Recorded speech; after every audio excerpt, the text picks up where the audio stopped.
Jusqu'au 6 mars, l'hôtel de ville de Versailles célèbre 100 ans d'aéronautique à travers une exposition des premiers essais des frères Montgolfier à la cour de Louis XIV à l'aviation moderne.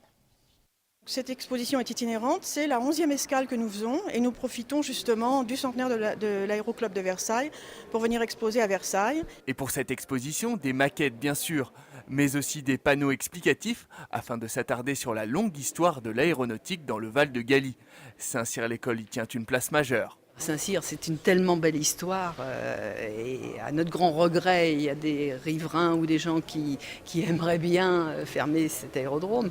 Bon, c'est une histoire, c'est un centre de verdure et ce serait quand même dommage que ce terrain soit abandonné. Du monoplan de Santos Dumont baptisé les Demoiselles au dirigeable de la société Zodiac, un minutieux travail de recherche a été effectué par des passionnés. Il y a eu des recherches aux archives départementales ici, il y a eu des recherches aux archives militaires à Vincennes, au musée de l'Air, et puis la famille Laureau qui sont les exploitants de la ferme de Galie. L'arrière-grand-père des actuels exploitants était le maire de Bois d'Arcy, et donc il y a une tradition familiale. On a retrouvé un certain nombre d'indices qui, sans être certains, nous permettent de remonter la présence de Santos Dumont de 1907 où c'est avéré à 1904-1905.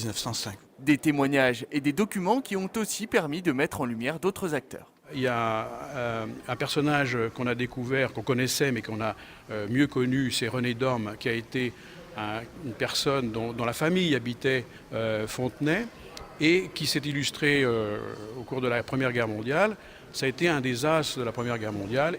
Conçue par l'association Fontenay d'hier à aujourd'hui, cette exposition itinérante restera jusqu'au 6 mars à l'hôtel de ville. Un livre a également été édité à l'occasion de ce siècle d'histoire. Et pour ceux qui préfèrent les sensations fortes, des simulateurs de vol seront installés ici les 5 et 6 mars.